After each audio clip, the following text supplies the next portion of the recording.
Darshan sir ತಪ್ಪು ಮಾಡಿದರೆ ಶಿಕ್ಷೆ ಆಗತ್ತೆ, ಒಪ್ಕೊತೀನಿ. ಅವ್ರು ತಪ್ಪು ಮಾಡಿದ್ದಾರೆ, ಅವ್ರು ಶಿಕ್ಷೆ ಅನುಭವಿಸ್ಕೊಂಡು ಬರ್ತಾರೆ. ಮೀಡಿಯಾದವ್ರಿಗೆ ಏನಕ್ಕೆ ಇಷ್ಟೊಂದು ಹೊಟ್ಟೆವ್ರಿ ಅಂತ ನನಗೆ ಅರ್ಥ ಆಗ್ತಾ ಇಲ್ಲ. ಹಾಂ, ತೋರಿಸಿದ್ದೆ ತೋರಿಸಿ ಹಾಂ ಹೇಳಿ.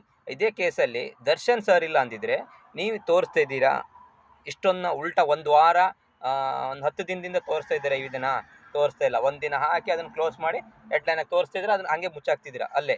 ಹಾಂ, ದರ್ಶನ್ ಸರ್ ಇರೋಕ್ಕೋಸ್ಕರ ಮಾತ್ರ ತಾನು ನಿಮ್ಮ ನ್ಯೂಸಲ್ಲಿ, ಯಾವುದೇ ನ್ಯೂಸಲ್ಲಿ ಬೇರೆ ಕೇಸ್ ಏನು ಓಡ್ತಾ ಇಲ್ಲ. ಹಾಂ, ತಪ್ಪು ಮಾಡಿದರೆ ಶಿಕ್ಷೆ ಆಗತ್ತೆ, ಒಪ್ಕೊತೀನಿ. ತಪ್ಪು ಮಾಡಿಲ್ಲ ಅಂತ ಹೇಳ್ತಿಲ್ಲ. ನೀವೇನು ಮೇಲಿನ ಮೇಲೆ ತೋರಿಸು ಅಂತ ನಮ್ಗೆ ಅರ್ಥ ಆಗ್ತಾ ಇಲ್ವಾ?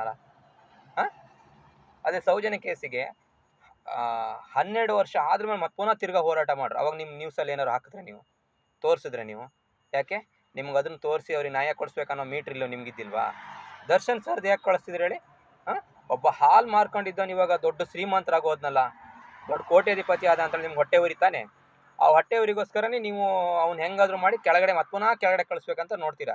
ಅದು ನಿಮ್ಮ ಕೈಲಿ ಆಗಲ್ಲ ಬಿಡಿ ಸರ್, ನಿಮ್ಮ ಕೈಲಿ ಆಗಲ್ಲ.